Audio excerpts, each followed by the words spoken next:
Japan spent $12 billion building one of the longest walls on Earth, 400 kilometers of concrete designed to stop the next tsunami. But even the engineers who built it aren't sure it'll work. And with a 90% chance of another megaquake within 30 years, it's a race against time. So what exactly did $12 billion buy? And can a wall this massive really protect a coastline that never stops moving? Or the people who live behind it? Let's find out. Japan has always lived with earthquakes and with the shadow they cast over its coastline. By 2011, much of Japan's 30,000-kilometer shoreline was already armored with sea defenses. Concrete levees, tide walls, and breakwaters meant to blunt the force of smaller tsunamis. But on March 11th, those defenses were tested in ways no one imagined. That afternoon, a magnitude 9 earthquake ruptured a 500-kilometer stretch of the Pacific Plate off Japan's northeast coast, an area the size of California. What followed wasn't just a tsunami. It was a cascading disaster that would flood towns, reshape the coastline, and cripple the Fukushima nuclear plant. The shaking lasted 6 minutes. Then, as little as 20 minutes later in some towns and within 40 minutes across most of Tohoku, the first walls of water arrived. In places like Miyako, seawalls built to withstand about 8-meter waves met surges that climbed close to 40 meters up narrow valleys. Entire neighborhoods disappeared. Nearly 20,000 people lost their lives. Japan's response was immediate and immense. The government approved a 1.6 trillion yen reconstruction program, about $12 billion in then-reported project costs, to rebuild coastal infrastructure stronger than ever. But this new barrier was never a single continuous wall. Each municipality along the Tohoku coast designed its own section, tailored to local topography and risk.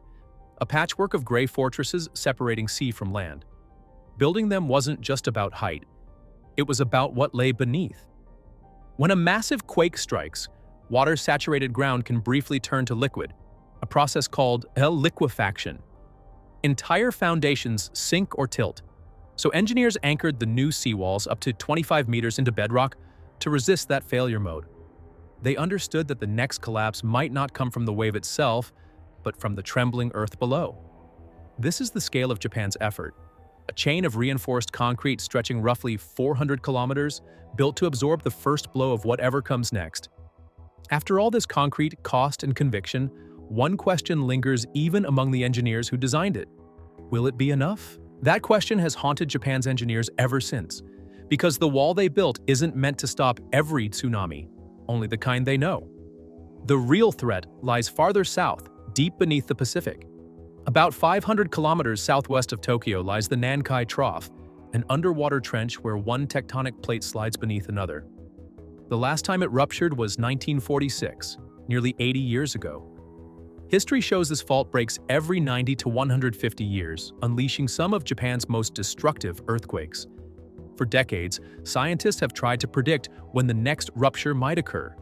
Japan's government regularly updates a long-term forecast for this event, known as the Nankai Trough Earthquake Probability Assessment, combining GPS data, seabed strain measurements, and historical patterns.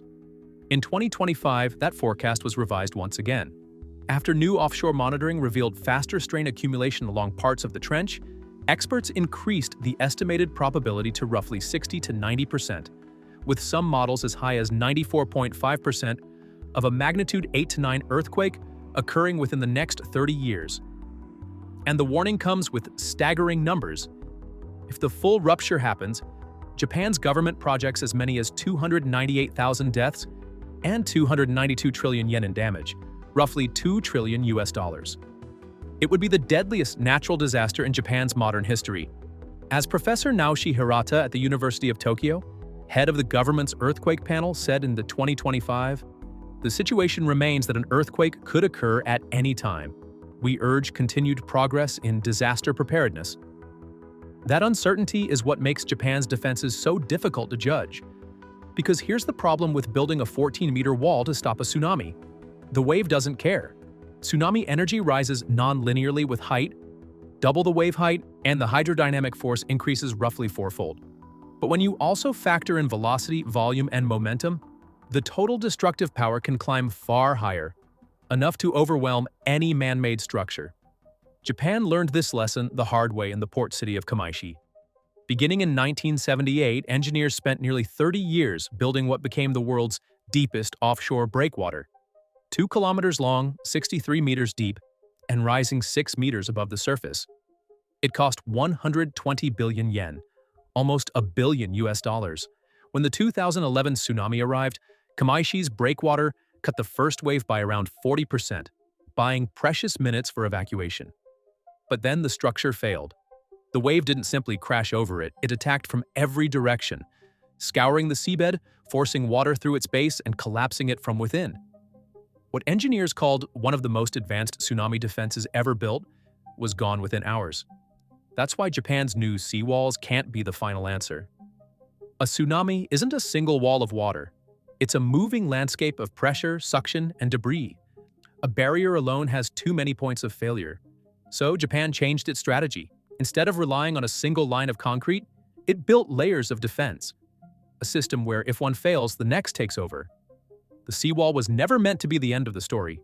It buys moments, just enough for Japan's next system to take over. The next line of defense doesn't rely on walls at all. It relies on sensors, cables, and machines that think faster than humans ever could. Just off Japan's coastline, tracing the same fault lines that unleashed the 2011 tsunami, lies one of the most advanced sensor networks ever built. Thousands of pressure gauges, seismometers, and GPS units sit on the seabed, linked to land by hundreds of kilometers of fiber optic cable.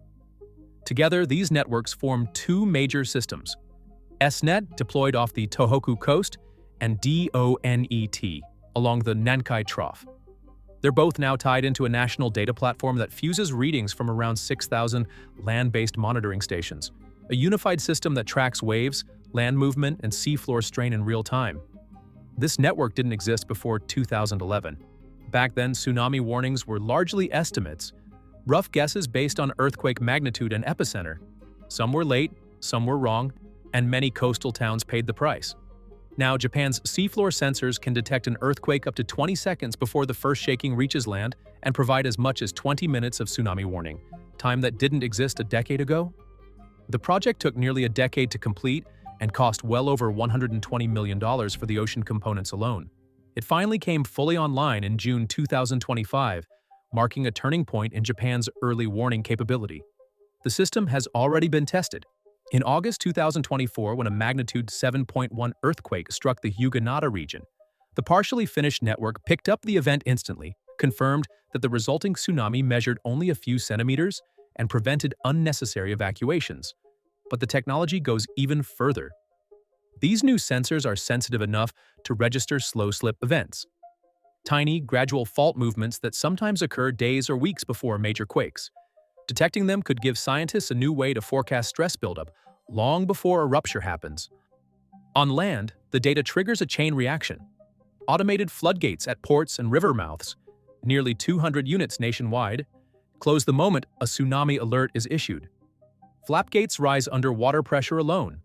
Others are self-powered barriers designed by engineers at the Tokyo Institute of Technology that convert the difference in water levels into electricity, enough to operate during power outages. It's a system designed not just to resist a disaster, but to respond to it. A living infrastructure that can sense, think, and move faster than any human ever could. Today, Japan's defenses extend far beyond concrete and steel. Now, after building walls and wiring the ocean floor, engineers turn to something older and quieter. A defense that doesn't rely on sensors or power grids, one that grows. Before 2011, Japan's northeastern coast was fringed with long bands of pine trees. They weren't wild forests so much as living infrastructure, planted over generations after earlier tsunamis to calm the wind, hold the sand, and blunt small storm surges. Then the 2011 wave erased almost all of them. Afterward, researchers noticed something remarkable. In places where the trees had been thickest, the damage behind them was measurably lighter. The forest had slowed the water, trapped debris, and taken part of the blow. That observation grew into a new national movement, the Green Coastal Forest Project, a government-backed and community-driven plan to restore coastal woodlands as natural bioshields. Since 2012, public agencies and volunteers have planted millions of pine, camphor, and black locust trees along the Tohoku shoreline, rebuilding a protective belt that stretches for dozens of kilometers. Engineers see these forests as the third layer in Japan's defense system. Concrete breaks the first impact. Data and gates buy warning time. And the forests absorb what remains, reducing wave speed, catching debris, and helping dunes rebuild naturally over the years. In Iwanuma, the idea evolved into something larger. The city faced mountains of debris it couldn't remove, so it transformed that wreckage into Millennium Hope Hills, a chain of landscaped mounds rising above the plain and ringed with new forests. They serve three purposes at once: memorial park, evacuation ground, and ecological buffer. From the air, the site reads as a green arc curving between town and sea, a human-made horizon of safety and remembrance. These landscapes do more than slow water. They give survivors a place to walk, to breathe, and to see life returning where devastation once stood. Japan's Green Wall may never stop a full tsunami, but it changes what happens after one. But even the best walls and sensors can only buy time. What Japan does with that time is what truly saves lives. Every year on November 5th, sirens echo across Japan's coastline for World Tsunami Awareness Day. It's a nationwide drill designed to build muscle memory. Sirens are tested regularly throughout the year, keeping the sound familiar, not alarming enough to ignore, but urgent enough to act. Japanese schoolchildren are taught a simple rule: run up, not out.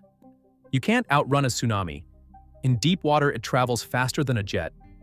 Even when it slows near land, it's still far quicker than any human. The only escape is height. During the 2011 tsunami, this training proved its worth in Kamaishi City, where 99.8% of schoolchildren survived. They didn't wait for teacher instructions. They felt the earthquake and immediately began running to higher ground. When the first evacuation site seemed unsafe, they kept going. Elementary students grabbed kindergarten children's hands. Their decisive action prompted adults around them to evacuate too. This became known as the Kamaishi miracle, behavioral engineering that worked. Studies later confirmed what Kamaishi proved. Evacuation rates were significantly higher among people who had participated in tsunami drills before the disaster. So after 2011, Japan treated preparedness as infrastructure. The Ministry of Land, Infrastructure, Transport, and Tourism issued new design standards for tsunami evacuation buildings, reinforced concrete towers at least 2 stories higher than expected flood depth, never facing the ocean directly, open 24 hours a day, and clearly signed from every direction. In flat coastal regions, these towers now rise between homes and harbors, stark, utilitarian, built for one purpose only: to lift people above the waterline. Memory itself has become part of the system. For centuries, tsunami stones have warned future generations: do not build your homes below this point. Today, those warnings stand beside new ones, ruined buildings kept as open-air memorials so no one forgets how far the sea once came. And in Fudai, that memory was personified. Mayor Kotoku Wamura, who had witnessed the 1933 tsunami that killed hundreds, began building a 51-foot, 15.5 meters floodgate in 1972. It took 12 years and 3.56 billion yen, about $32 million to finish. And for decades, people mocked it as excessive. But when the 2011 wave struck, 66 feet high, that gate held. The village lost only one life, a fisherman who went beyond the barrier. Wamura's foresight turned ridicule into reverence. Japan's coastal resilience is, above all, behavioral engineering. It's children who know which hill to run to without being told. It's sirens that sound on schedule. It's drills that unfold simultaneously, national, regional, local, workplace, school, turning preparedness into culture. Because when the water comes, the real barrier isn't concrete or data or trees. It's people who already know exactly what to do. Japan's defenses are no longer a single wall, but a hierarchy of systems, each built to buy time. Concrete absorbs the first impact. Sensors trigger automatic responses. Forests and hills soften what remains. And behavior, drills, towers, memory, keeps people moving when everything else fails. Each layer was born from failure. The goal isn't to stop the ocean, that's impossible, but to make sure Japan still has time to live without erasing the culture that depends on the sea. In 2024, a magnitude 7 quake triggered tsunami alerts. Within seconds, J-alert messages reached millions, gates closed, sensors predicted the wave. It arrived barely a meter high, no casualties. The system worked. But the next one will be larger. Japan faces a 60 to 90% chance of a magnitude 9 quake within 30 years. A disaster that could kill 298,000 and cost 292 trillion yen, approximately $2 trillion US. The government's target, cut deaths by 80% within the decade. It's a 10-year countdown against a 30-year clock. The world is watching. Japan's strategy, engineering, ecology, and education is now a model across the 24 countries. Its greatest export isn't technology, it's preparedness. But prevention has a paradox. The better it works, the less anyone sees it. If the quake waits 50 years, a generation will grow up behind walls built for a threat they never witness. And as seas rise, those walls may face higher waves than they were ever meant to. The hardest test may not be the ocean, but trust. Whether people still believe in the system built to save them. Because when you live on a fault line, you can't choose the risk, only how ready you'll be when it comes. If Japan succeeds, it will save 238,000 lives and prove that resilience isn't about beating nature. It's about reducing the size of tragedy when nature wins. But what would you choose? Absolute protection, or a life still open to the sea? Tell us below, and if you enjoyed this video, make sure like the video, share it with someone who'd appreciate it, and subscribe for more Mega Build stories.